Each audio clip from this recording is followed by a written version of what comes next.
for COVID protocol reasons, this program will have to run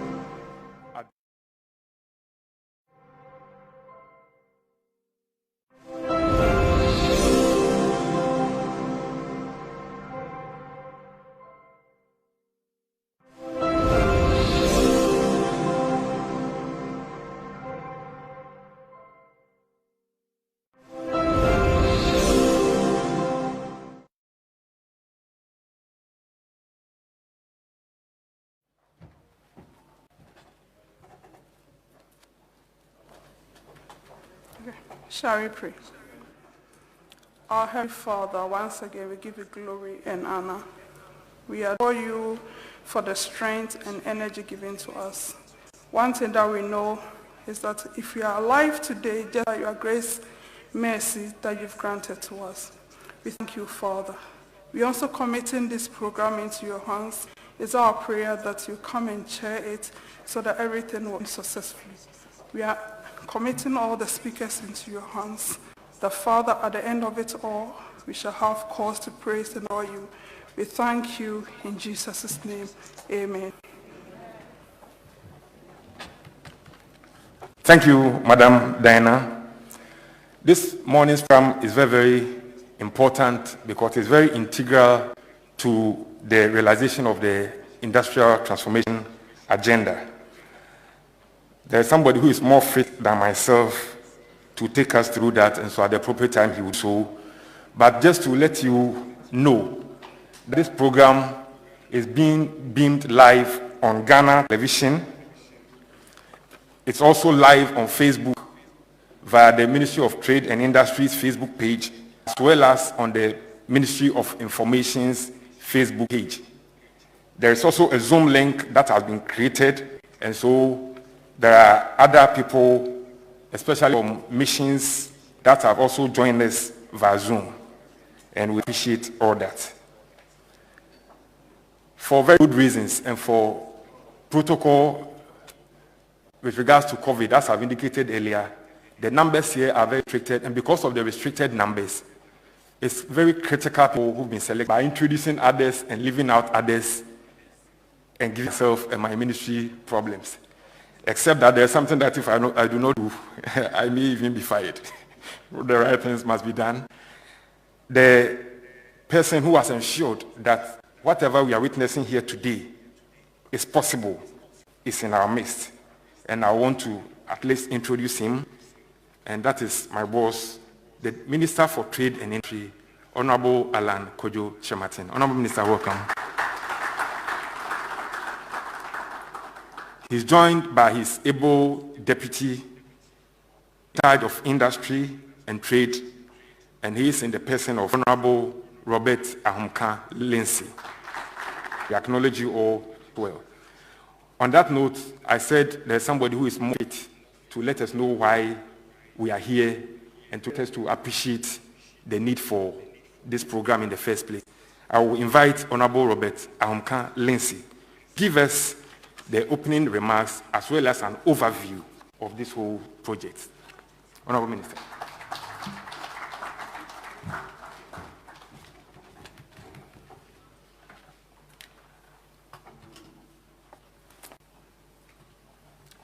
Thank you. With this COVID-19 and these masks, you have to go through a program itself to prepare yourself.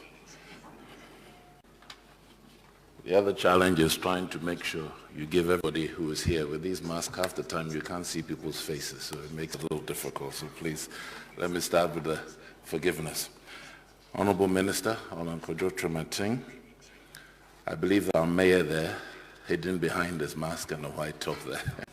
Pleasure to see with you. The country director, who I believe is joining us via Zoom, members of diplomatic corps, representative of development partners, heads of government institutions, members of business associations and businessmen and women, I see some of you, the media, distinguished ladies and gentlemen.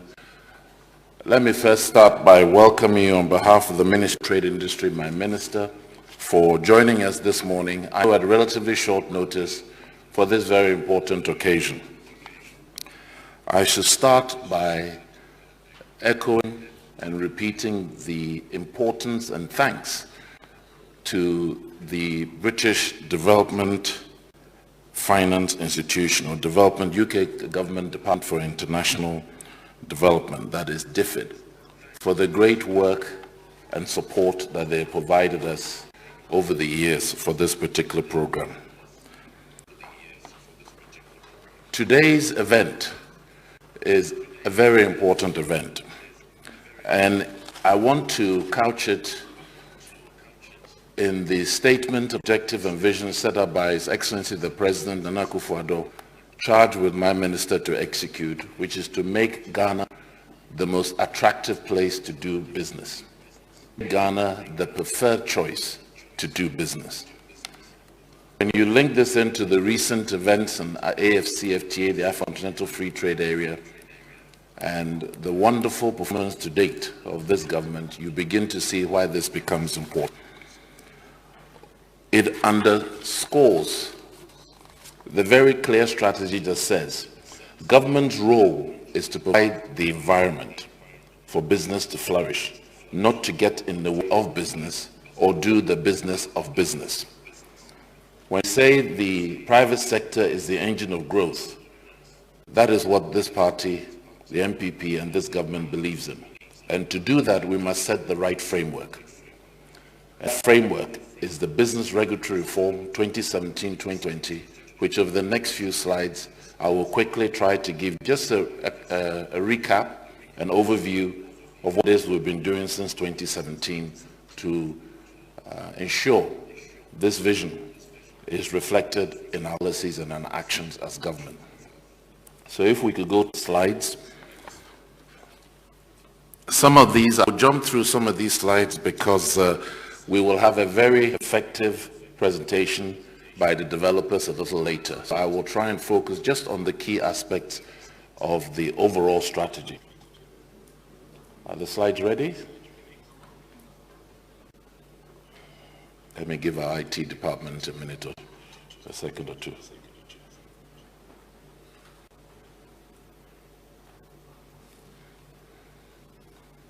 We go? Excellent. Thank you.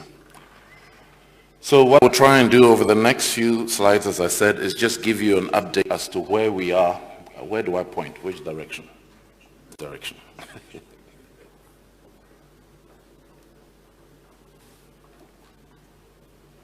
Oh, we're not having much luck. There we go. Excellent. I will start with a little background of what this Business Regulatory Reform, BRR, is about, vision, objectives, the output, the expectations of what we expect to see as a result of this, and then a quick overview, but I won't spend much time, just focus on some of the high-level expectation of the Business Regulatory Reform portal. I mentioned already the importance of the Business Regulatory Reform. Business want predictability. Businesses don't like uncertainty. Businesses don't want to be in a situation where they can have to guess what happened tomorrow because it means they can't plan. So this is a key aspect of ensuring our environment is clear and as predictable as possible. As I indicated, is an integrated plan, medium-term plan 2017-20, which is part of the Ministry of Trade and Industry's objective to create a better regulatory environment, a regulatory environment that is predictable for our business community, especially as we seek to grow aggressively, quickly, put Ghana at the center of the manufacturing world in terms of what we're involved in. The vision is clear: make Ghana the most business-friendly environment in Africa, the first choice for any business. But also, we shouldn't forget to ensure that when we say the first choice, those are the first choice for domestic businesses. It's not just for those coming from outside. We want to make the best for those who are here.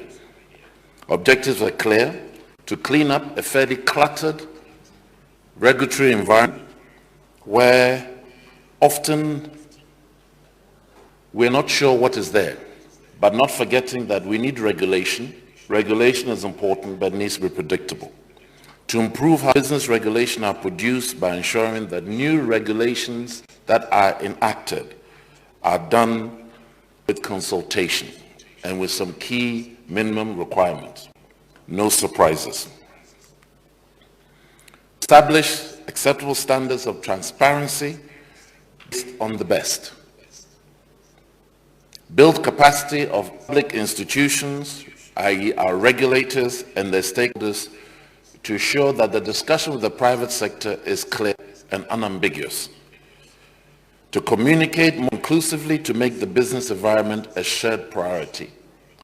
It is not a question of nice to do, but we have to do. Without it, we cannot achieve our objectives. It includes ensuring that business owners, associations, professional bodies, workers, consumers, everyone, key stakeholders are aware of what it is we seek to do. The program is in a number of points. I won't spend too long, but there are, as you can see, 7 key aspects of that. Those aspects from targeted reform initiatives, inventory. I'll go through them step at a time, but at the core of it is a simple, transparent, and predictable business regulatory environment. I will go through each one of those 7 steps briefly. When done, and this is an ongoing journey, that is where we seek to see Ghana as the preferred business environment, the preferred business nation in Africa. So let me go through the first. The first looks at targeted reform initiatives, where we pick a number of indicators, both international and local, such as doing business, competitiveness. We have a number of AGI, I know his own report. The objective of these is to have targeted interventions that is designed to ensure Ghana moves up the ranking in these areas. Doing business is the one that most are aware of, and in that way, I give that as an example. There are 10 key areas where we've targeted, such as starting a business, getting electricity, enforcing contracts, etc., paying taxes, getting credit, registering property. These are targeted interventions to try and address the needs and concerns of the private sector in the regulatory base. The second, remember that wheel that I had there, the second area looks at the e-register of business regulation. Simply, it's an online portal that has an inventory of everything you need to know about every regulation and all the sectors that are important in Ghana. So if I am a business person that was involved in the manufacture of garments, then I can go there and know everything that is associated with that without having to try and visit 16 to 20 different departments and agencies of government. This is key because it gives the starting point for anything we do. This third output is a public consultation portal. Now, again, this is an interactive web portal for centralized public consultation. The essence of this is to ensure that when we, the public sector, want to do anything that is social regulation, we have a basis of ensuring we get full feedback from you, key stakeholders, and no regulation should be introduced without this being done. No surprises. I started by saying businesses do not like surprises. They want predictability. The fourth is a regulatory impact assessment. You can have this either before the event or after the event. The essence of it is to see what is the impact of either something we want to do or something that is existing in terms of regulatory reform. The idea is to see if it doesn't work, then we need to do something about it. But if it's not broken, then there's nothing for us to do. This establishment is very important because it also gives us a regulatory reform unit. And we have started with 12 selected MDAs, and I'll mention a bit of that later, who are going to use this mechanism as a base of it, either checking what is existing or new potential regulations to be put in place to make sure if it doesn't achieve its objectives, we don't do it. And if it's not achieved objective, then we have to look at alternatives. The fifth is a rolling regulatory review. Part of fourth, you could say in terms of if we're looking at existing, but the essence of the fifth is to have, because we live in a world of constant change, a world of competition, where nobody is standing still. we have to have rolling regulatory review where constantly, as a matter of practice and as a matter of scheduling, ensure that we continue to check what it is we have in place to make sure it's effective and it meets our needs. If we want to be the most business-friendly location in Africa, then we need to make sure that we are constantly at the edge of innovation in terms of regulation to meet our needs. So that is an important aspect as well. Again, this will be demonstrated as we're going forward. The sixth is a targeted regulatory relief. Now this is critical. Often, and we know it for a fact, the vast majority of our businesses in Ghana are micro, small, a bit more medium.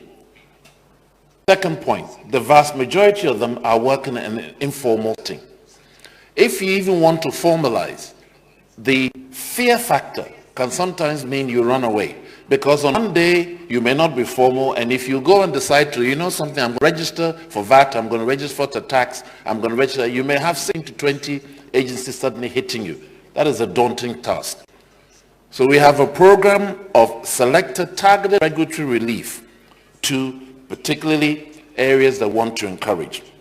We know, for instance, that within the first 5 years, most small and medium-sized businesses or most startups fail. This is a fact of life. There's nothing you can do about it. This is the reality. So why would you bother burdening such businesses with all regulation, knowing that 70% of them are not going to be around? Why not allow them to nurture and build before you do that? So targeted regulatory relief will be used to promote both subcontracting as well, and linkages, which is one of the other programs that my minister introduced for SMEs and larger industries. I see some of them have walked in. I see a Volkswagen here, a number of others. I'm having difficulty trying to pick with the face mask, but I see them here. The seventh is a permanent, structured, public-private dialogue. To dance, both the public and private sector have to get together onto the dance floor. It cannot be just the public sector sitting here making very nice pronouncement and your dance partner is somewhere else. They don't know what's going on. So it's important we have a structured system of dialogue that constantly gives us an opportunity to check, cross-check, check again, and think about it before we do various things in going forward. So that public-private dialogue system, again, is a key part of that. So I've given you the 12, in the BRR, the 7 key aspects of what that BRR is seeking to do.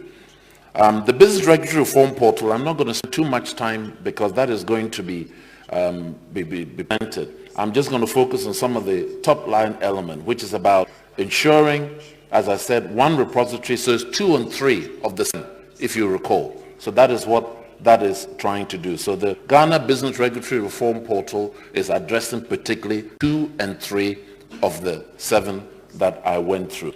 As I said, my colleagues will go through a lot of the detail. The only thing I want to just let you understand that as we speak, what is going to be represented is populated currently by 270, you can read yourself, 278 statutes of parliament, 185 legislative instruments, etc. Once it's completed, you will see that we're talking about 6,000 plus specific provisions, categories under 506 subject matter. It's just to give you a sense of where it is we're seeking to go. That is the third one. The fourth one is the public. I'm talking about the third, fourth of the 7.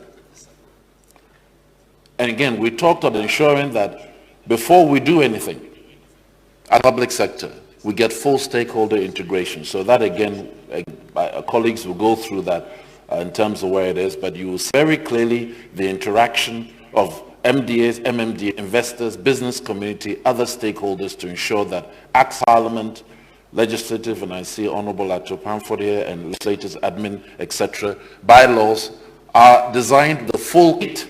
Agencies, obviously as time goes on, will build, but these are the agencies that owns, etc. And I know all represented here today. In conclusion, is that this portal was developed across great consultation with many stakeholders. This wasn't one person or one agency. The level of interaction was great. The level of feedback was really astounding. And I think it reflected the need and wishes of most stakeholders, both public and private, and other key stakeholders, to ensure that we get this right. And this is a moving target. This is not a, we've done it now, so let's go to sleep. No, this is going to be, as you saw from one of the key aspects of the 7, we will continue to see to improve this. So with that, let me not take any more of your time, because I'm sure what you're really interested to get a sense of what is this about, how is it going to work.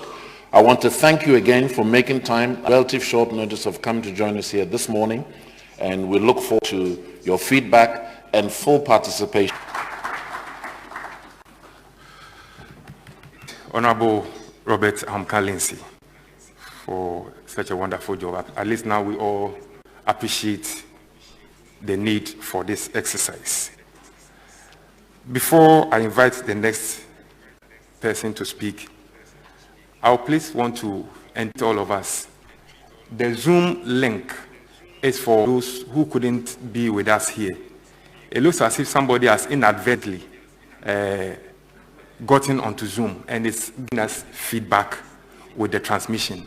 So please check if it's inadvertently you have touched your phone and it's taking you there, so that you correct it for us. This work has been done by the ministry for the ministry, but certain of people will take advantage of what has been done and run with it. They were duly consulted and have been involved with us right from the word go. And I'm talking about our sector associations. It is just right that on such an occasion, we give them an opportunity to make a statement. And so I will invite a rep from the Association of Ghana Industries to share something with us. Mr. Kwabwa.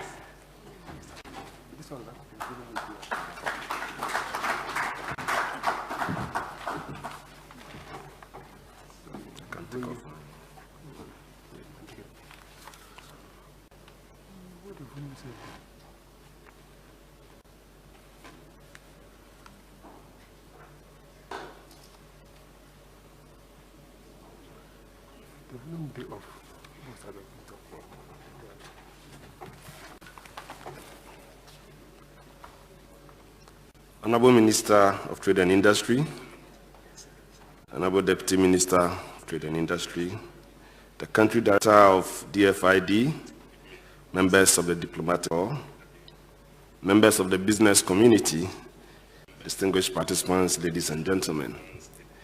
On behalf of the National Council and members of the Association of Ghana Industries, I wish to extend AGI's felicitations to the Ministry of Trade and Industry and DFID on this occasion of official launch of the Ghana Business Regulatory Reforms Portal. AGI is greatly honored by this opportunity to make a brief statement, and we appreciate the recognition given us as a major private sector player on this august occasion. Indeed, the Ghana Business Regulatory Portal is a welcome initiative.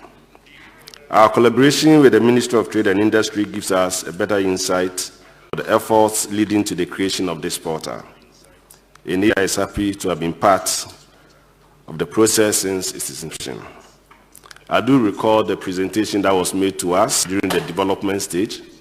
We made a lot of inputs, and I believe that our inputs have been taken on board in the final product that will be printed today. Doing business across the world today requires innovation and systems that can enable business people save time and resources. It is this novelty which can enable Ghana as a country integrate into global systems, many of which have parted from the manual approach of information management retrieval. It is important for businesses to keep account of business regulations,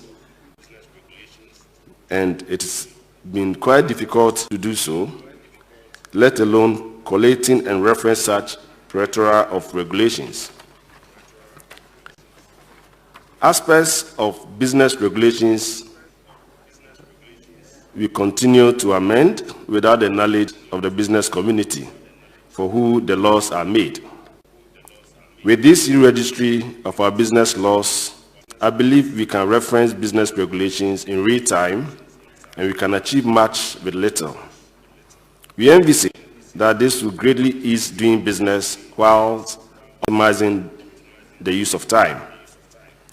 This e-registry should make it easy to share and discuss business regulations, even with our foreign counterparts who may like to have a bird's-eye view of our business laws. We endorse this initiative and we commit to this worthy cause because it is the way to go. I would like to caution, though, that this is just fodder. The real work is how we regularly update the information and interact on the platform, and even more importantly, take up issues raised by the stakeholders, implement them to achieve the ultimate objective of improving the business environment. We are happy for the opportunity to make inputs into regulatory reforms before they are implemented. And we are even more happy about the fact that there is the opportunity to have a regulatory impact assessment done before the regulations come into force.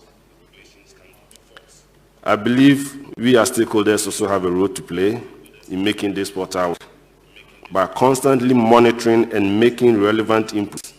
And therefore, I would like to urge all relevant stakeholders, business, and the entire business community to embrace this initiative.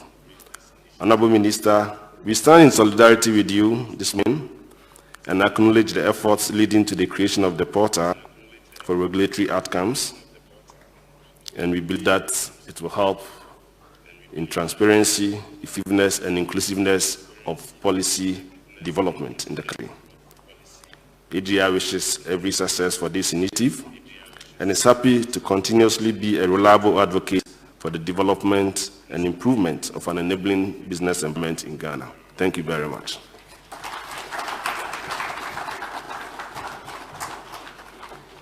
Thank you, AGI, for the endorsement, the commitment, and the recommendation. It's been taken in good faith. I've seen, despite the mask, I've been able to notice the presence of our landlord before we are evicted from this place.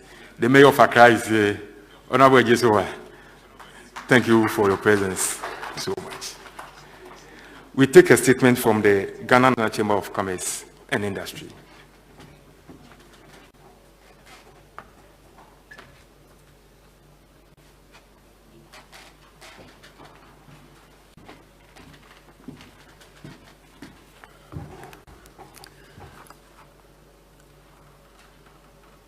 The Honorable Minister, Salon Chetin, Deputy Minister, Trade and Industry, Honorable Robert Abukalize,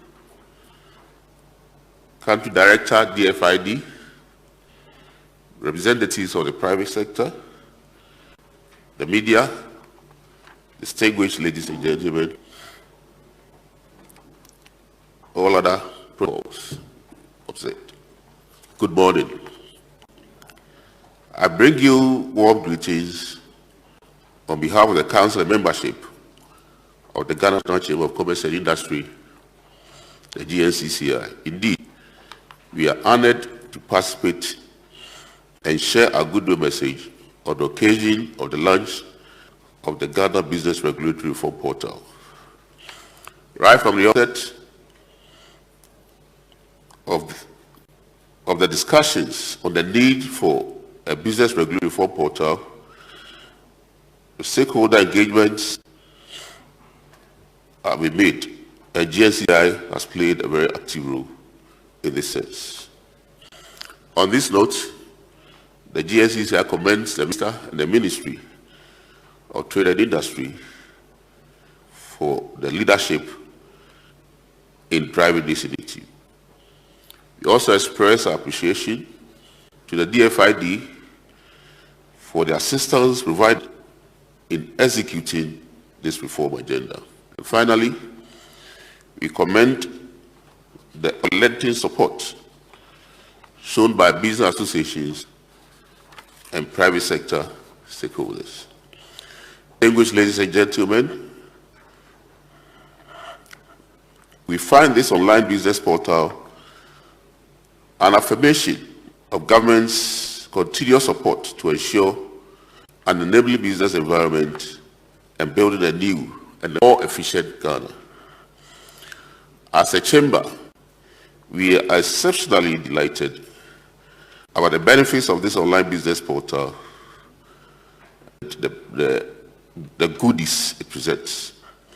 In our business and trade information service delivery, we have received several inquiries on issues relating, but not limited, bylaws, general business laws, administrative directives, fees, charges. In most cases, the search for this kind of information is costly and time-consuming. This portal therefore provides us with easy access to relevant documents at our convenience, particularly when it results to reduction in the cost of doing business in the country. Distinguished ladies and gentlemen, another interesting part of the portal is a consultative platform that allows stakeholders to make inputs towards any regulatory reform. In this regard, the GNCCI, with support from BUSAC Fund, has begun an advocacy drive that seeks to mobilize business diagnostic data to inform bottom-up innovations on government policies. As a trailblazing initiative, the GNCCI Business Pulse will document and track performances of businesses, industries, and policy supporting institutions. Specifically, the initiative adopts evidence-based support approach to index and track business value and growth metrics, risk exposures, and impact of industrial and trade-related policies on businesses in Ghana. The Business Pulse have our 6 main indexes, an industry profile, and I briefly described them. We have the GNCCI Business Index, is variously categorized into the Business Growth Index, Value Index, the Business Resilience and Dynamic Index. And then we have variants and derivatives of this mix of index. We also have the Innovation, which has used a multivariate approach in mobilized platform to construct an index that monitors how businesses innovate and improve. We have the GNCCI MSME Policy Index. It tracks some of these regulations and transformation readiness, new and existing ones, and how it affects business in these metrics. For example, growth, value, resilience, and all that. We also have the Risk Index, which also tracks risk exposures, market risk, credit risk, operational risk, in a silo fashion, and also does it in a more enterprise risk approach. We have the Trade Index that mobilizes about 35 trade metrics into a trade intelligence that allows traders to have access to trade information and to make some improvements in products and their markets. We have the Sustainability Index, which uses human development metrics, corporate social responsibility, social reporting, risk management efforts to ensure that we understand the kind of exposures we have and how sustainable businesses are. And then lastly, we have the industry profiles. We are using about 27 industry metrics. We use financial and econometric filters to make sure that all industry exposure, the dynamics are duly captured. That allows some of these investors, strategies and all that to make informed choice and decisions. Also for those who do business consultants and all that, when you are doing all these things, also place a guide to compare your clients and how the industries are also performing. These indexes will provide unparalleled insights in tracking and predicting business growth and performance and prescribe bespoke business and policy solutions which are crucial in developing more competitive and resilient business industries. It is this wealth of information, knowledge and insight that the GSCI seeks to bring about through consultative process towards informing government policies and programs that will allow business to stay innovative and responsive to the changing trends in a competitive globalized economy. Concluding, it is our fervent expectation that the launch of the online business portal will rekindle our commitment to digitize structured model data and make it available when needed. The GSCI assures the Minister and his ministry of our unflinching support to government policies and programs that will create a thriving business climate, urging firms to advance in competitiveness in the imminent after. Thank you all for your kind attention. God bless us all.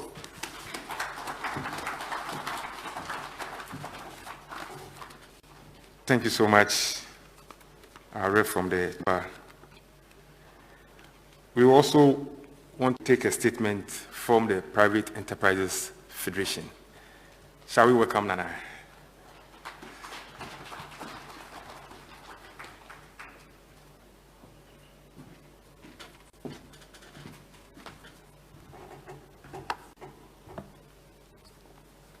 Good morning. Honorable Minister of Trade and Industries, Deputy Minister for Trade and Industries, honorable members of Parliament present, Your Excellencies and members of the Diplomatic Corps, presidents and members of Private Enterprise Federation member associations and chambers, the CEO of Induscom Limited, friends from the media, ladies and gentlemen.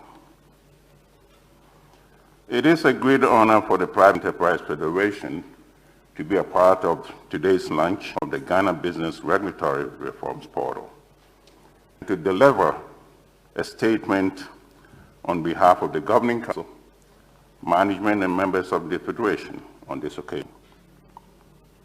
Honorable Minister, the creation of an online portal that provides a platform for public-private consultations on behalf of business regulations and access to comprehensive repository of business laws and regulations for enhancing the ease of doing business in Ghana is worth commencing and commending. Considering today's new normal because of the COVID, I don't even see friends and associates here because of the face masks. But this new normal is very important for us to adopt innovative consultative mechanisms to solicit inputs from various actors while ensuring the observance of the needed safety protocols.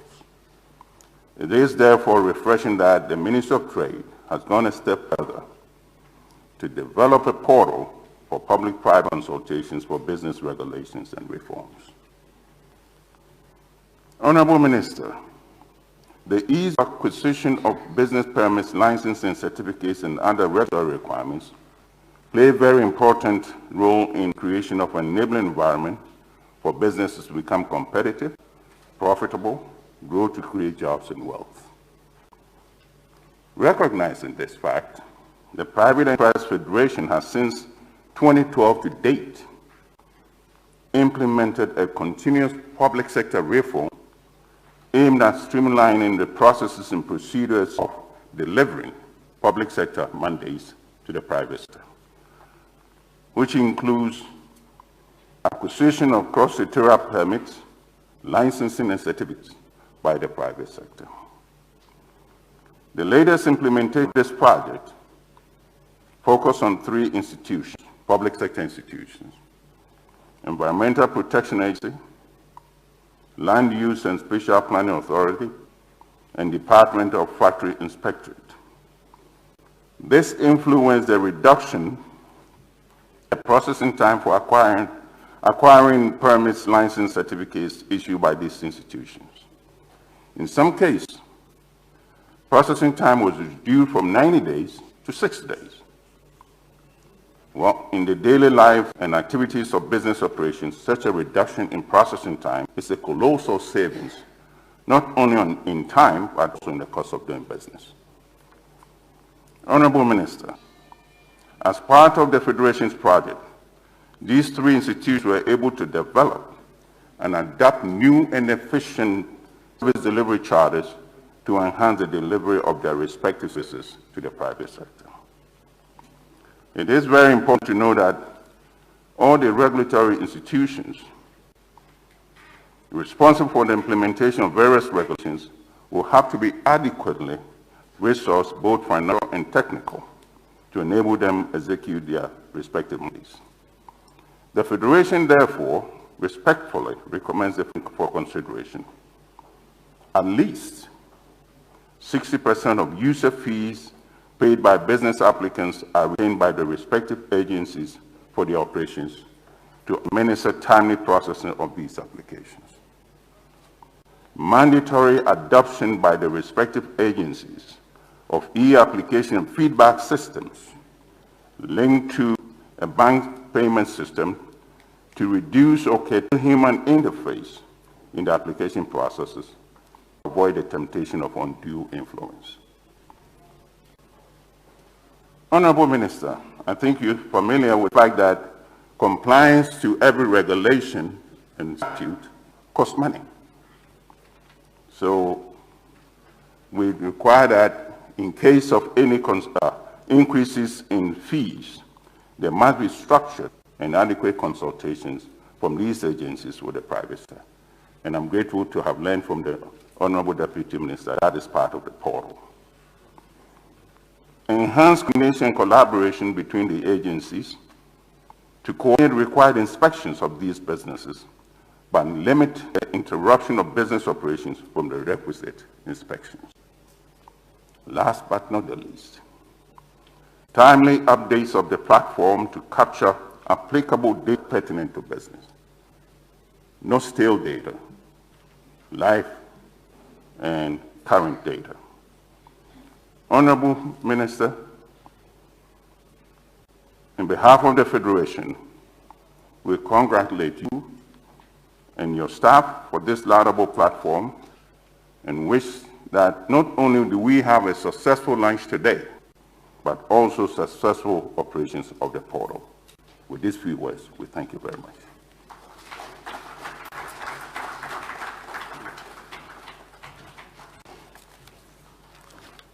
Thank you, Nana Ose Bonsu. It's been a while, so let me try and do the needful.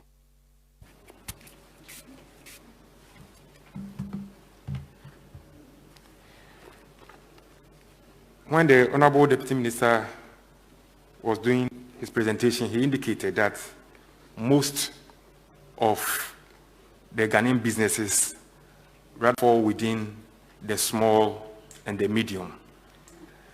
We are fortunate enough to have a representative of the Association of Small-Scale Industries with us, and we'll invite him to also share a brief statement with us. Whilst he's coming, let me also indicate that we are live on GTV and also live on the Facebook pages of the Ministry of Information and the Ministry of Trade and Industry. We are also live on Zoom, and we thank all who have joined us via that medium. Yes. Thank you. Thank you very much, Mr. Moderator. Good morning, Honorable Minister for Trade and Industries, the Deputy Honorable Minister for Trade and Industries, Country Director of DFID, the Diplomatic Corps, and then let me forget of my own mother, who is the Executive Director of MBSI, who is with me here to support me, and ladies and gentlemen. So much has been said about this Ghana Business Regulatory Reforms Portal.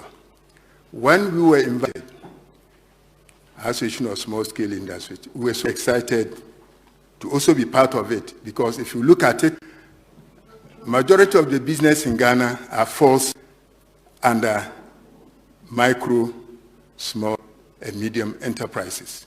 And we are the representative, or we are in that business. If you look at tailors, dressmakers, we have welders, we have electronics, we have hairdressers, all those, they all fall within that line. So that is why we saw it very important to be here, to also share with you. But already my colleagues have said so much about this same issue, but I would say that it's a welcome news, but what we have even tested, have even seen now, is enough to say that Honorable Minister and his team are doing quite well, doing very well, because we have seen what is happening. About 3 days back, when my Executive Director of National Board for Small-Scale Industries supplied some equipment to us, that is laptops and then printers, what she was emphasizing on was, let us make a data to be credible, so that anywhere you go with your data and it's accurate, you have no problem. And I also heard the minister also mentioning something about data, which is very important to you. And that is always our downfall as, what do you call it, we the entrepreneurs in the informal sector. So we are very grateful for giving us this opportunity and to be part of this important launching. And we say, thank you very much for this very important invitation. But my people are at home, all over, watching, and it is live for Moti to invite MBSSI at this level, to invite us at this level, so that the whole world will see what is happening. We are very grateful. Thank you for inviting us.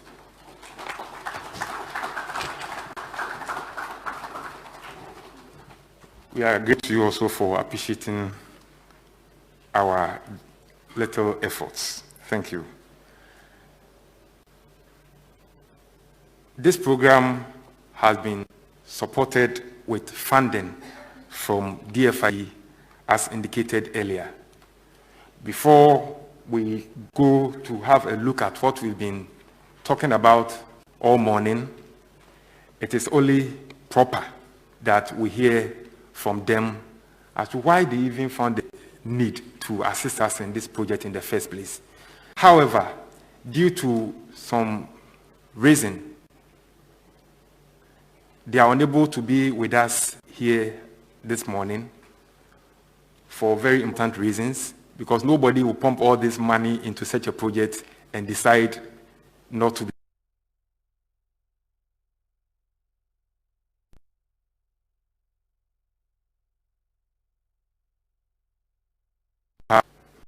IT team, if you are ready to go, let's hear from Mr. Smith.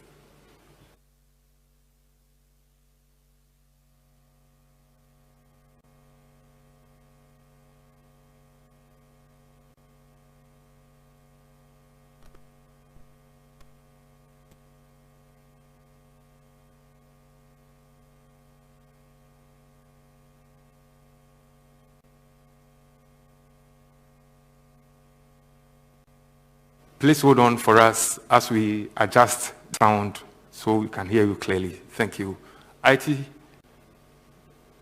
Pleasure and an honor to be at this launch today. My apologies for not being able to attend in person. I'm currently in quarantine in Accra following a trip to the UK. So I'm in day 13 of my 14-day quarantine. We live in strange times, but thank you to the technical team for allowing me to join this meeting remotely. And I can see through my screen some familiar faces behind the masks and the visors. Today's event is a chance to celebrate not only progress on business reforms, but also Ghana's exciting future, and of course the enduring partnership between the UK and Ghana. Business reform is a continuous process, and despite important progress like the Insolvency Bill, the Companies Code, the permit processing system. Ghana has much work yet to do to secure the domestic and foreign investment that it needs to create jobs and to grow the Ghanaian economy post-COVID. So we are very pleased to join the launch of this new portal today, which is a key milestone in that effort. But the reality check provided by the World Bank Doing Business Rankings for 2020 shows that the world won't stop to let Ghana catch up. More bold steps like today's will be needed to ensure Ghana is indeed open for business. The UK government is very glad to be part of the process, and I'm very grateful to the Honourable Deputy Minister for his words in his opening address.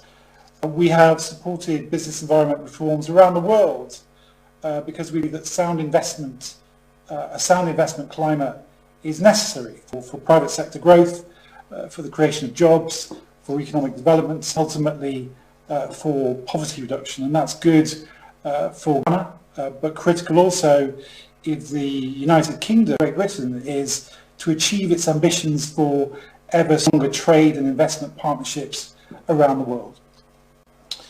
These reforms are even more important, let me say, as countries seek to help businesses adjust in the reality and the impacts of COVID-19 and the next 6 months and beyond. During the crisis, the current crisis, the COVID crisis that we've seen online and remote systems coming into their own. This is a good time to be launching a portal, as well today, that will bring voices and views together from afar and convert that into action. Ladies and gentlemen, over the last 5 years, UKAID's Business Enabling Environment Programme, BEEP, has supported ministries, departments and agencies, including the Ministry of Trade and Industry, to make the reforms that matter to allow the private sector to do business and to contribute to Ghana's growth. Our support to the Ministry of Trade and Industry over the last few years helped to create some really solid foundations, and we're very proud of our partnership with the Ministry. And these include the establishment of the Business Regulatory Reform Unit to coordinate reform efforts across the government, and the setting up of user committees made up of the private sector, business associations and regulators to drive forward improvement. We've also helped with training agencies on regulatory impact assessments, creating an inventory of all business laws and regulations under one registry and providing a platform for public-private dialogue. Of course, during the crisis, some of UKAID support has pivoted over the last five months to support Ghana's response, in addition to a big effort from the UK in the health response, in education and ensuring that schools reopen, in social protection, and through our manufacturing support, UKAID has helped Ghana's growing garment sector to secure their businesses, to protect jobs, and to switch production to medical scrubs and masks that are so vital to the ongoing effort, to Ghana's ongoing efforts to tackle the virus. Ladies and gentlemen, institutionalising the business voice in the process of reform is challenging, but without it, reforms will soon flounder. And I would like to commend the private sector associations, the members of the MOTI User Committee and the reform work groups either joining us on Zoom today or in the room there at the Elissa Hotel. No business environment reform process can work without your leadership and collaboration. I want to commend that. You've actively participated in the reform groups, and this collective effort to identify unnecessary or unhelpful regulation and to improve it demonstrates a real commitment to Ghana's reform agenda. We hope you will use this new portal to challenge and to consult with government on the policy, on the regulation and on the laws that affect you and your ability to do business and to do business well here in Ghana. Honourable Minister, your government has set an ambitious task of economic transformation on industrialisation and on jobs. The UK shares your view that a fundamental part of this economic transformation is a sound regulatory framework, improving institutional efficiencies and cutting red tape. Unnecessary bureaucracy stifles businesses and investment, hampers innovation and dampens down economic growth. And we recognise that this is easier than said than done. There will be more challenges along the way, I'm sure, and whether these are technical hurdles or more challenges from those who will benefit from the status quo, wherever those challenges come from, these challenges must be overcome if the reform effort is to succeed. Ladies and gentlemen, a word, if I may, about UK aid and about the future of DFID, the Department for International Development. Actually, from next week, the 1st of September, the UK's government is merging its Foreign and Commonwealth Office and DFID to create a new Foreign, Commonwealth and Development Office. So the DFID moniker that we've used around the world will disappear. This effort is bringing together our diplomatic and development expertise, and it will create an even stronger partner, we hope, for Ghana. So whilst the DFID name will disappear, let me assure you, Honourable Ministers, that there is absolutely no change to the UK's commitment to our development partnership. As the UK government, whether it's myself, the Development Director for the British High Commission, or whether it's the High Commissioner, Mr. Walker, will continue to be supportive of government reform efforts that deliver tangible results. So, ladies and gentlemen, to conclude my remarks, the world emerges from COVID-19. Ghana will be very much in a race to the top to create an attractive, fair and transparent investment environment. The prize clearly is domestic and foreign investment.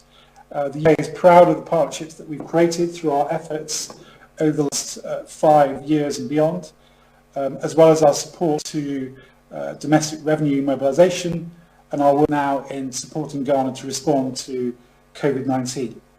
We really look forward to continuing to help Ghana on the path to economic transformation and to our continued partnership. Thank you very much, and it's great to join you, and I hope to see you all in real life in the near future. Thank you. Thank you very much, Mr. Smith, for your kind words and for your assurance of continued support to sanitize our business regulatory environment. We appreciate your contributions. We have now reached the stage where we'll all have a look at what we've been talking about all this while. How does it even look like? And so I will invite a Ghanaian who worked on this project to come and take us through a demonstration, the actual work. Let me invite the CEO of Indescom, Mr. Kweku Nsia Mensu, to take us through a demonstration of the portal.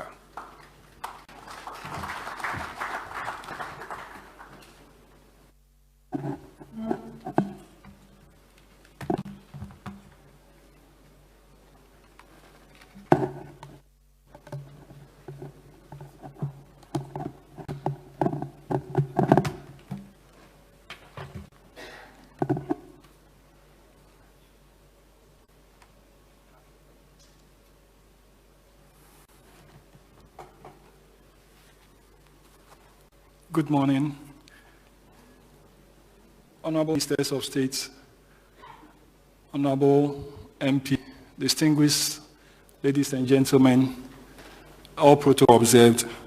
I'm here this morning and I'm well privileged to share with you work that has been done over the months with consultations with various stakeholders across the country, having signed on to develop this platform.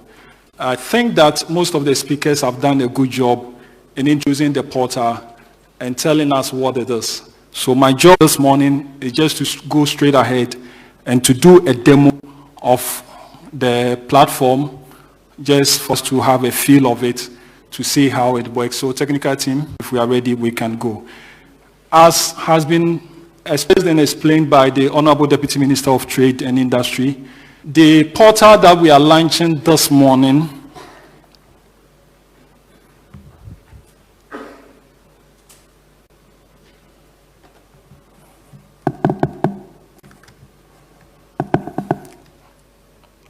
just a second, my technical team is giving me a feed at the back end, so let's just...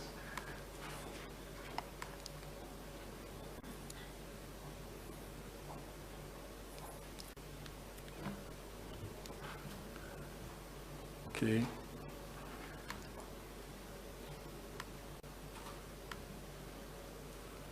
The portal that we are about seeing this morning is a component of two portals which has been joined: the Ghana Business Consultation Platform and the e-registry of business relations and laws in Ghana. And it has been done this way because during our consultations, we realized that one leads to the other. So you do a lot of consultations with businesses and government, private sector players, and be able to come up with a policy. It goes through Parliament when we met them at the Parliamentary Select Committee on Trade and Industry for them to be able to let it go through the parliamentary processes to be acted. And then that particular process, when it ends, leads up to becoming a law.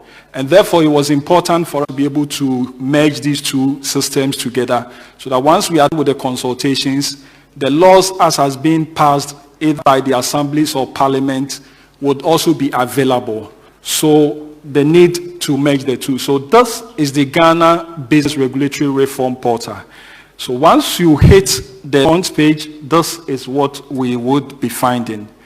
A box here for the business consultation, and the second half, which clearly shows the e-registry of business laws and regulations in Ghana. At the top of the menu buttons, we would have a linkages which will help us to be able to navigate through the portal anywhere we want to visit. So we can, for instance, go straight to the consultation side of the portal, or we can decide to view the e-registry of business laws and regulations and have access to it.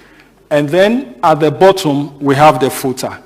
But so I've come here and I want to, for instance, see what exists on the business consultations. The business consultation portal side of this platform enables the general public to be able to have access to policy drafts which is being put out there by the various agencies. And I must say we have had a good discussions and engagement with the various ministries and agencies who would be managing the platform themselves. So to address what Nana was saying, this is quite decentralized. So the various MMDAs will post their policy drafts on the portal, and it would be available for all of us to have access to it. So for instance, at the moment, we are having 3 consultations ongoing. So we were able to see what are those consultations. One is on national health policy, ensuring lives for all. One is on framework for PPP dialogue, and one is on national MSME. Now, so you are able to see what these consultations are about, and once you click on it, it opens up for you to see what that draft policy document is about. You are at this moment able to scroll through it, read the synopsis and the background of that policy document, which is being put out there for public consultations. You are able to find the key provisions of that draft document. You are able to, for instance, get a feel of the draft document. So, for instance, I can download that draft document to have it, study it, and then prepare my memoranda and then submit it, which is downloaded over here as I've opened. So this is the draft policy document, which the consultation is ongoing. And then, having read through and I intend to contribute, then I'm being given options. So one of the options is that I can write on the platform, click to submit my views or my comments. Now, here on the platform, you are able to fill in the simple box, and then for organizations or NGOs and the civil society groups who want to submit even a prepared document, they have an opportunity to attach that document and then submit it, which then would be received by the agency or ministry responsible for the design and implementing or consulting on this particular policy document. Again, even whilst we are still at the consultation side, you are able to, on the menu side, see, for instance, what we call the consultation calendar. The consultation calendar fills up a list of ongoing public consultation that has been put out there by the various ministries and agencies. Mind you, we are dealing with over 200 MMDAs, and each of them will be posting at any point in time. So for usability and ease of access to this platform engagement, we provided this calendar for users so that when I visit the calendar, I am able to see all ongoing consultations. So for instance, in the month of August, there is a particular consultation document which has been posted. I can click on it and it opens up for me. It tells me which ministry or agency has put up that particular document, and then I can go through the same process and submit views or comments or memoranda. Again, still on the consultation portal, even if the consultation period has expired, and this is indicated over here, for each consultation, there is a start date and an end date. Normally, as per, we do our policy engagement and drafting so that we give room for people to submit their views and comments within that period.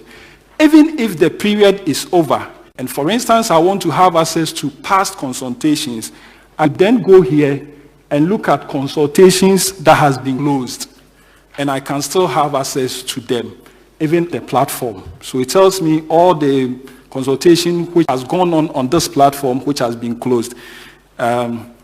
Again, the platform provides, for instance, apart from the very formal way of engaging, for participants to be able to have a discussion on a particular subject matter. So this could be a line of statement that you want to engage the general public on and to be able to solicit views from it. So we can see some of the agencies and ministries who have posted one or discussion. So a particular one is this effect of COVID-19 on businesses.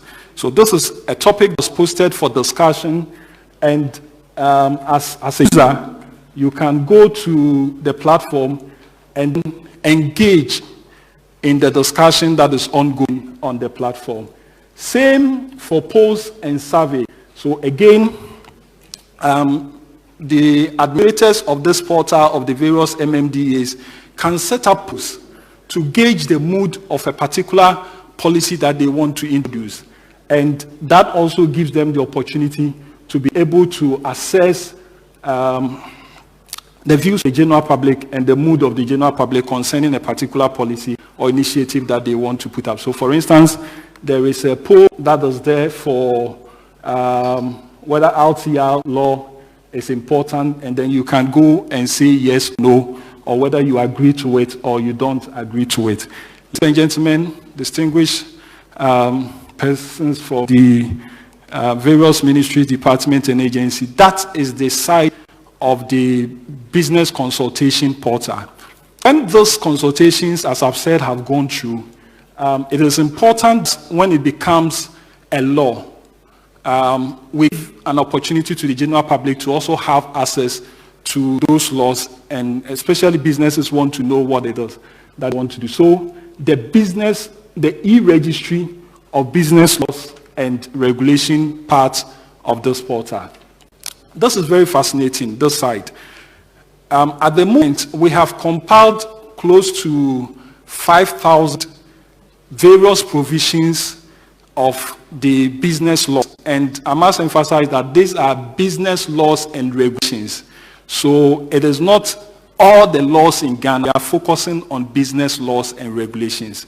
So when you hit the e-registry part of the platform, again, and in consultations, during the initial stages, it came out clear that the business user wants something that is straightforward and simple. Therefore, it's important when you are dealing with over 5,000 laws, provide a search engine. Hence, the design to have this box for people to be able to just quickly go there and search for whatever that they are looking for. Below it are the latest acts and statutes, bylaws that has been uploaded onto platform. So right from here, anytime an upload is done, it is listed as part of it. But let's say, for instance, I'm a business person, an SME, and I'm interested in, for instance, registering a business. So I go to registration of business, and in this box, I can search and type a phrase. I don't need to be exact. All I need to is to type anything in that box. I scan through the registries that has been populated in the database, and then pulls out the relevant provisions of our laws, which has to do with business registration. So it gives me a listing, and it found 37 of those provisions of registering business in Ghana. So it gives me a listing of it, just like we normally do in search engines. I have an opportunity to read through it. Once I decide which one is relevant to me, I can then go and click on it. And once I click on it, I'm able to have the actual provision that speaks to what I did the search on. In addition, it tells me the institution that is responsible. Or for instance, if I want to register a business, where do I go? So it tells me for this particular provision and for what I want to do, I need to go to the Registrar General's department. It gives me the address, gives me their contact addresses as well, and a website. Then, if I want to register a business and I'm sitting on my computer on the internet, I should be able to have access to a form to fill. So the form that a user requires or a business person requires, whether at FDA or GSB or any of the institutions or agencies, will then be pulled for the user to be able to. And here the idea is that I can have an idea of how the form looks like, or I can even fill it and submit. And in fact, as part of the integration as with it, we are working with these agencies to be able to do a direct transmission of this content of the form onto them. So the form opens for me. Unfortunately, the screen is not allowing me to view it there. Can you just lower my screen a bit so I can have the form? But the essence is that, thank you. So I can see the form that I clicked on to download, and that is the business registration form required by or used by the Registrar General Department. So again, because I'm still doing my search and trying to, so I get the details of the provisions of the regulation which requires that I register my business. I get to know the responsible agency where I need to go. I get to have access to the form that when I visit there, I will fill. Then interestingly, I have an idea of how much I would pay when I submit this form or when I'm submitting this form. And then the procedures that I need to follow. So it guides me. And this is what the business community requires and they need. So ladies and gentlemen, Honorable Minister, this is how the platform has been structured. But again, somebody would also be interested, for instance, to have the entire document, the entire business law, from which we gathered the specific provisions from. So he can then go to the platform, for instance, go and look for the Act and Statutes, and when he clicks on Acts and Statutes, the platform loads for the person all acts and statutes that have something to do with businesses in Ghana. All of them has been populated on the platform, will be loaded for the user. And so the user is able to go through it, and once he's interested, he has an option to download it straight away, or for instance, click on it to view. Once he clicks on this, on the portal, it opens up for the user what that particular regulation or business law is. Again, it gives the user the title of the regulation or business law, the regulation number, the year it was enacted, the date it was gazetted, the classification, i.e. whether it's a bylaw, a statute, or an LI, and then it gives a brief introduction of that particular business regulation. And very important, it gives you access to the digital version of the entire business law. And we give the opportunity for you to either download it or put it online. Honorable Minister, distinguished ladies and gentlemen, this is the Ghana Business Regulatory Reforms Portal. And on this note, I know I have limited time. I could go on and on. I must add that this platform or this portal is also available on an Android and an iOS. So the mobile apps of this whole thing that I demonstrate can run on your mobile phones as an app, either on Android or iOS. It is called the BRR Ghana. And I would encourage all us to download it. And you can do exactly what I did on the portal on your phone. Thank you very much, sir.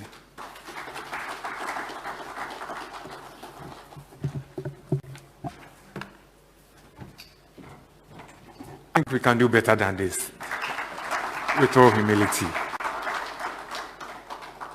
This is fantastic. This is what, if you are at the Ministry of Trade and Industry or you are involved in discussions with business people, you will appreciate the value of what has just been demonstrated to us. It makes things so easy.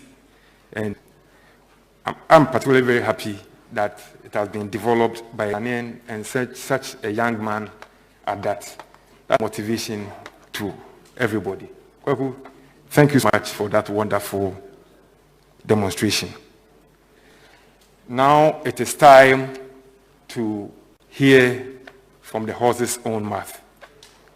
So we will invite the one who conceived this whole translation thing, for which a component of it is just this particular one that has been demonstrated.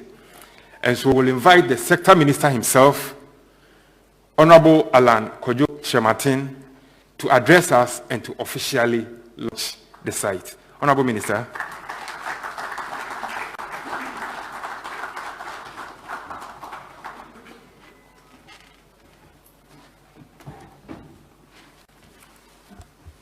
Since the gentleman is saying I'm a horse, I'm not sure I'm supposed to be talking to individuals. My colleague, the Deputy Minister for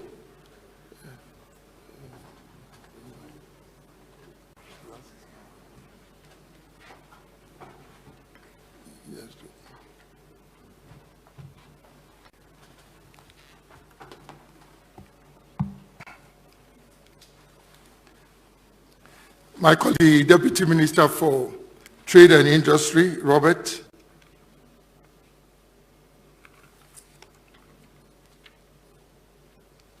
The Mayor of Accra, Honorable Members of Parliament, and I'd like to acknowledge in particular the Vice Chair of the Select Committee of Parliament on Trade and Industry, captains of industry here gathered, Mr. Phil Smith, who is in quarantine, but is part of us remotely, Excellencies, members of the Diplomatic Corps, distinguished invited guests, ladies and gentlemen, let me stand on the existing protocol and extend a very warm welcome to you this very important event. With all the excellent remarks and the presentation, my role in this event has been completely neutralized. So I'm sure you are not expecting me to tell you anything. But at the same time, I'm sure some of you will be disappointed if I don't say anything. Actually, they will say, the man you couldn't even say anything. So I'll say something. Today marks another major milestone on our journey to become the most business-friendly economy in Africa. There are three things that provide the context for what we are seeking to do. Number one, you are all aware that His Excellency the President has articulated for us as a country a new vision of a Ghana beyond aid. Now, Ghana beyond aid means many things. But one of the most important objectives of Ghana beyond aid is that Ghana as a country wants to move beyond aid in financing development agenda. But because we depended on development aid for so long and for so much of our development programming, when you talk about moving beyond aid, there has to be a replacement.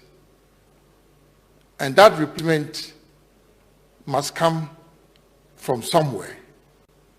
And one of the sources of the replacement is private capital, and capital from the private sector, whether domestic or foreign. The second factor that makes this exercise very important is the fact that COVID-19 seems to be teaching us a number of lessons. One of the most important lessons is that with the disruption in global supply chains, as a country, we have no choice but to begin to realize that we have to increasingly become self-reliant. In a country where we have such a sentimental attachment to importing almost everything, this disruption in global supply chains is teaching us a lesson, that it will come to a time when those that are supposed to export to you themselves be struggling to keep what they produce in their own countries. So there could be no better time than now for us as a country to realize that we need to produce for ourselves the things that we consume. And we know that the governments don't produce anything. We have to turn to the section of our society that does production, and that's the private sector. Number three, one of the most critical development challenges confronting us as a nation is unemployment. Now, it's established beyond doubt all over the world that employment is not created by governments. Jobs are not created by governments, but by the private sector.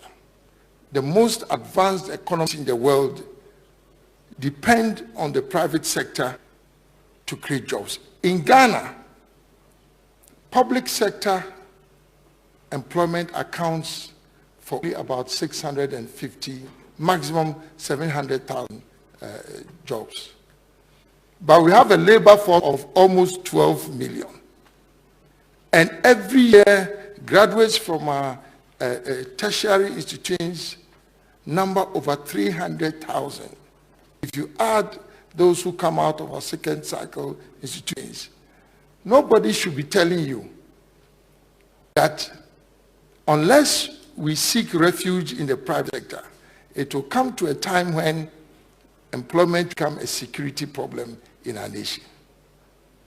So I've just given you three things, and I could go on and on. But it provides the basis of what we are discussing.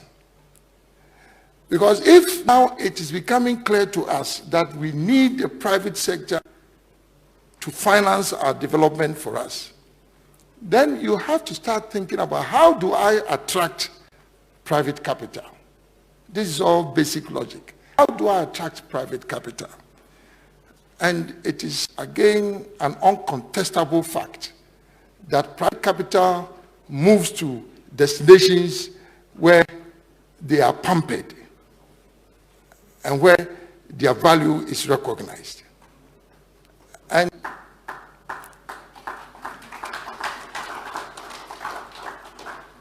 this, therefore, means only one thing, that if all the things that I've talked about is pointing clearly to us as a country now putting the private sector at the center of our development agenda, it means that we have to create an environment which will attract private capital. So when we talk about investment climate or business regulatory environment, it is at the center of getting the private sector to lead our development. So that is what our business regulatory reform program is about. Now, yes, it's easier said than done. Now you are faced with the reality that you have to turn to the private sector. But in turn to the private sector, one of the most critical requirements to attract that capital from the private sector is the extent to which they participate in the development of that policy and regulatory environment. They are not going to sit back and allow you as government and as regulatory agencies to determine what you think is important for the private sector to invest. So they have to participate in that process.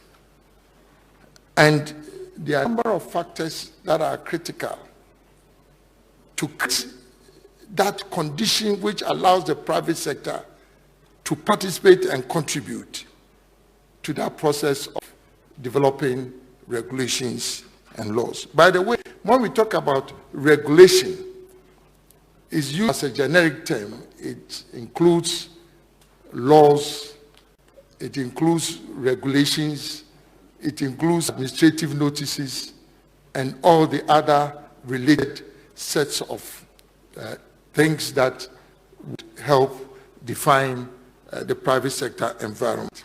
So there are a number of critical factors that the private sector will be looking at to entice them to contribute. Number one is that there has to be an institutionalized process of continuous engagement. You are not going to attract any serious investor if you don't have an institutionalized process, and it's an ad hoc process. Today I invite you, tomorrow I do my own thing. It doesn't, as the Americans will say, you ain't gonna work that way. So it has to be an institutionalized process. And it has also to be such that it is long-term. And this institutionalized process is exactly what underscores the importance of what we are doing here. Because this is not the first time that we are engaging with the private sector in our country.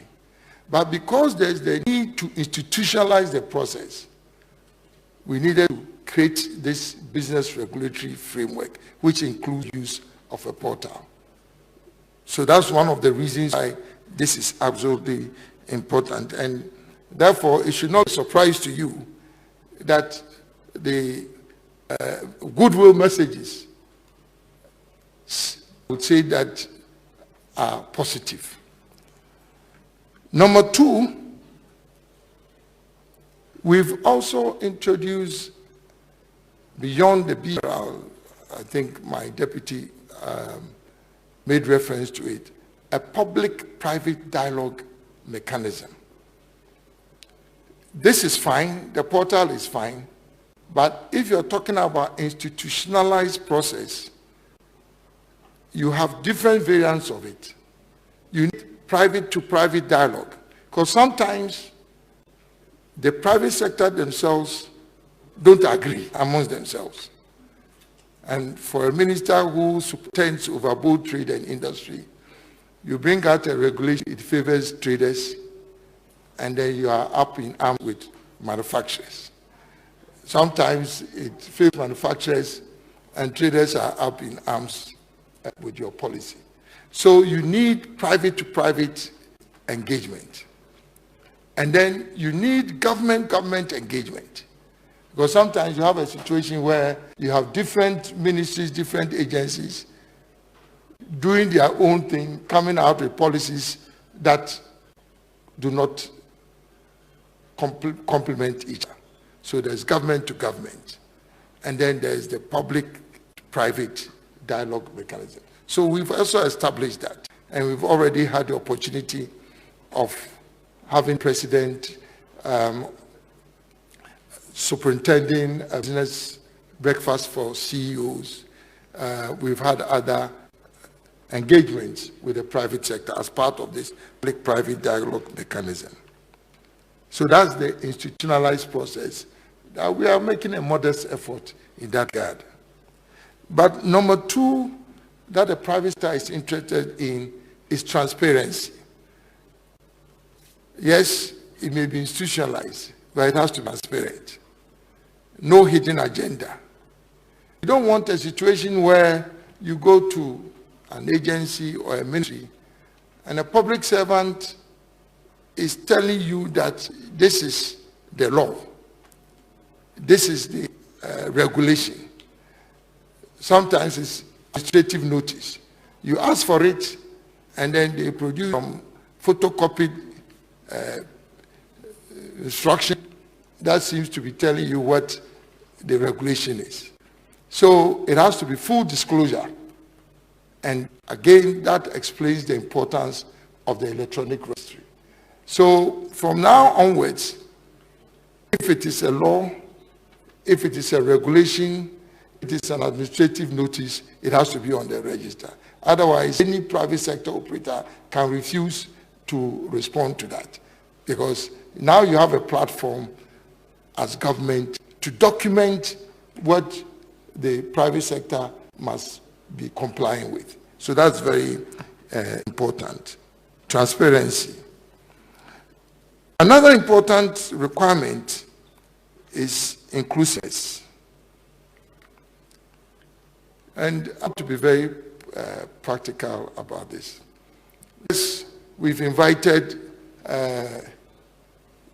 stakeholders, which is the normal term, stakeholders, because of COVID-19 constraints, we have to keep to a certain number. If we have not also made it possible for other people to do, you find a situation where what you even think is going to improve the process is not known by other members of the private sector. And that becomes a bottleneck. And that's why I said I'll give you an example. I'm sure you are aware of the kind so-called debate and tension about the establishment of an automobile industry in Ghana. I'm sure you must have heard about that. When we start developing the policy, the auto policy, in March 2018, without the benefit of this all-inclusive process, our first option was to invite recognized stakeholders. So AGI, Chamber of Commerce, most of people who normally are seen to represent the private sector. They've all been part of that process since 2018, until the time that the law was passed. But then, and of course, that also included representatives from the Car Dealers Association in Ghana. At that time, what was available to us in terms of information was VADC, that was the representative association of the car dealers. So they had been part of this process. Somewhere along the line, there was another group that emerged. So then now we had to deal with two different associations. And when the issues started coming up, as always, we try to have an engagement with the associations. Now, fast forward, when we seemed to have come to some understanding with these main groups, last week there was another press release from the Tema Car Dealers Association. So then, again, we have to invite them, and we did so. And in this case, we added other recognized associations, and we sat down with them, with the customs officials, and came to an amicable understanding and a way to move forward. That same afternoon, there was another request from importers from South Korea, who also were talking about issues related. I'm giving this example to explain that whilst we may be inviting recognized stakeholders, AGI, PEF, Chamber of Commerce, unless you provide a mechanism that is all-inclusive, you run into difficulties. And that is the value of having a portal that is easily accessible. So if importers from Vietnam now decide that they also have a set of issues, with this new system, the portal is available to you, and you can fill your comments and becomes part of the body of comments that we're dealing with. So it's very, very important. We are not doing this for cosmetic purposes. We want to be very practical about this. But again, it goes beyond that.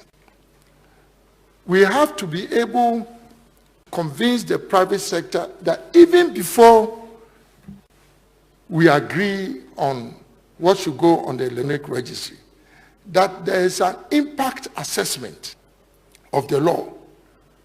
You don't put the law into operation and then assess impact and then determine whether it is good for the private sector or not. So even before it becomes law, it is not just a question of having a portal. Once you have the portal providing an opportunity for people to contribute, there has to be an impact assessment. Because the stakeholders may be involved, but what about the impact on consumers? Am I making sense? What about the impact on consumers? What is the generality of the Ghanaian population saying about the importation of these cars? It cannot just be a process between the car dealers and then government. We have to be able to assess the impact of that regulation or that law. So that is also very important, both prior to the regulation, the law or the policy, and then also after it is put in place. Last but not the least, the process must be dynamic, because times change and there are developments that may occur which may require changes in the policy or legislation that are introduced. I've taken time to go through this for us to understand that if we now agree that the private sector must be at the center of our national development agenda, then some of these principles and guidelines must be followed. And I hope that we can work together with you to ensure that these things are in place. On that note, it's a singular pleasure and privilege and honor to formally launch the Ghana Business Regulatory Reform Portal. It is duly launched. Thank you very much, and God bless us all.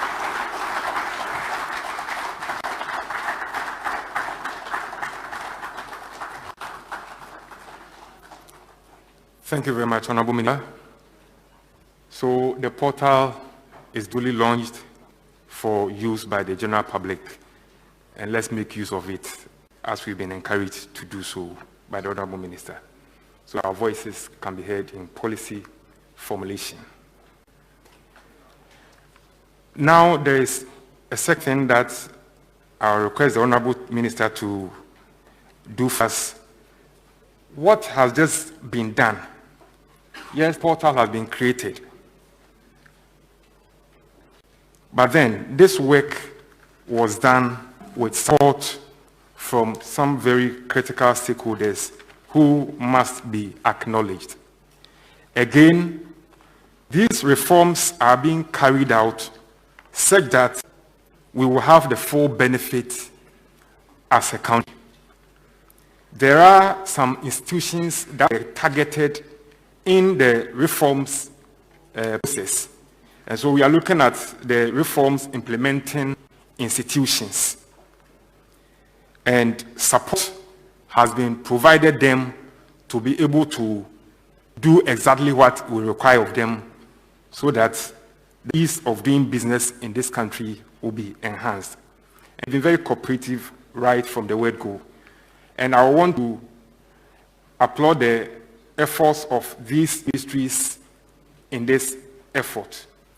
The Ministry of Information, the Ministry of Communications, the Ministry of Works and Housing, the Ministry of Transport, Ministry of Energy, Ministry of Environment, Science, Technology and Innovation, Ministry of Justice and Attorney General's Department, Ministry of Local Government and Rural Development, Ministry of Food and Agriculture, Ministry of Finance, Ministry of Health, and the Ministry of Lands and Natural Resources. I would also want to acknowledge support from these agencies and institutions. The Electricity Company of Ghana, the Ghana Water Company Limited, the Ghana National Fire Service, the Bank of Ghana, Lands Commission, Air Commission, and the Ghana Association of Restructuring Insolvency Advisors, GARIA. We also have the Land Use and Spatial Planning Authority, Ghana Revenue Authority, Registrar General's Department, Social Security and National Insurance Trust, that's SNIT, Accra Metropolitan Assembly, thank you, and your team, Ghana Electrical Contractors Association, the Food and Drugs Authority, Ghana Standards Authority, and the Judicial Service of Ghana. There are some technical partners who we also want to acknowledge. And for legal support services for this exercise, we want to commend CSS Consult in this process. Our IT technical partners have been ESCOM, who just did the presentation to us. The Honorable Minister and his team, they don't just talk, they provide what is needed for institutions to at least support them what they have to do. And on this note, the 12 ministries that I mentioned were those that were engaged in the first phase of the exercise.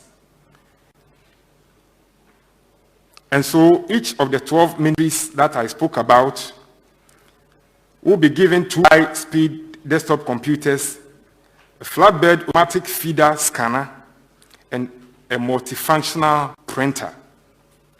This is to aid them to manage the back-end processes of the regulatory, the Business Regulatory Reform Portal, upload the draft policies and regulatory documents, collect and collate all business-related legal frameworks, administrative directives and notices, forms, and fees in force within their sectors for upload onto the e-registry. And so that will be done today. Again, under the targeted reforms for improving the ease of doing business in Ghana, the Ghana National Fire Service, the Electricity Company of Ghana, as well as some 21 MMDAs in Accra, are also being supported in that exercise.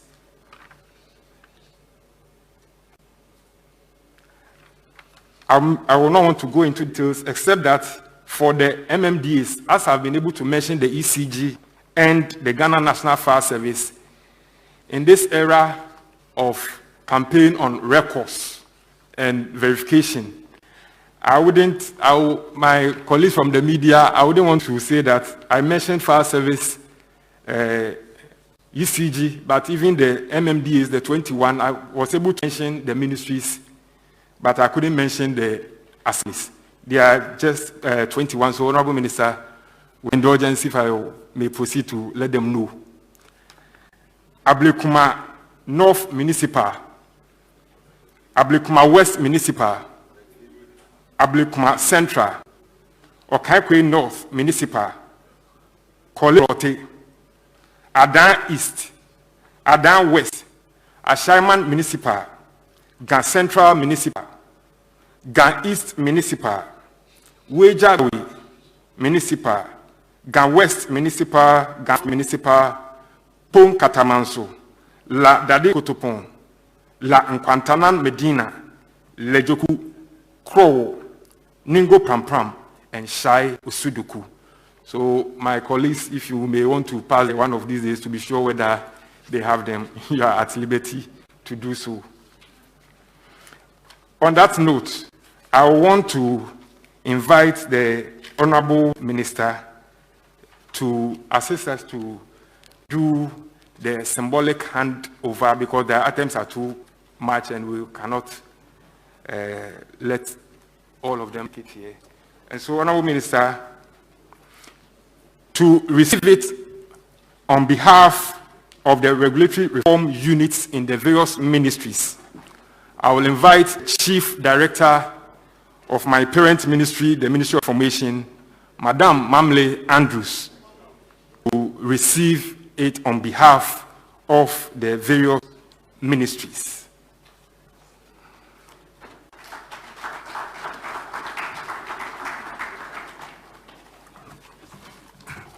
But before I do the formal presentation, I think it is appropriate at this juncture for me to officially recognize and extend our profound gratitude to the UK government and in particular DFID, soon to be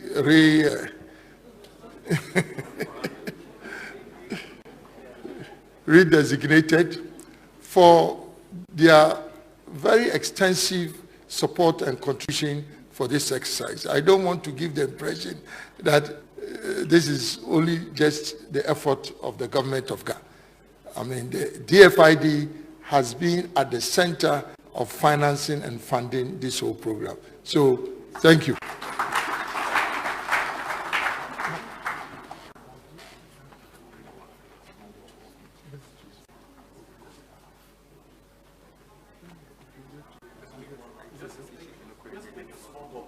A small box.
Minister, thank you for helping us with the presentations.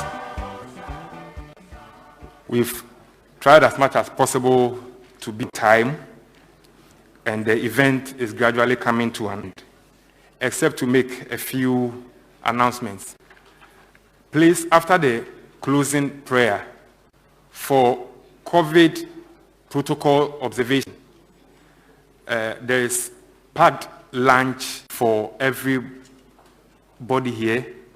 And so after the closing prayer, please, I will entreat you to remain on your seat whilst they bring it to you, so that we don't get crammed outside. And once you receive it, then we move from here. And so, that's out of the way. That out of the way, Honorable Minister, with your permission, I want to invite Mr. Fi Ado, the team leader for the One District, One Factory team at the Ministry of Trade and Industry, to do us the honors by saying the closing prayer. Mr.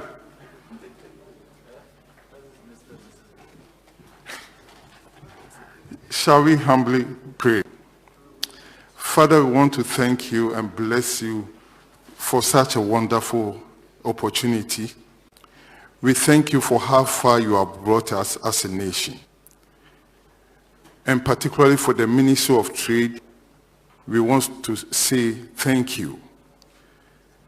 We committed this program into your hands from the beginning, and Father, by your grace, you have seen us.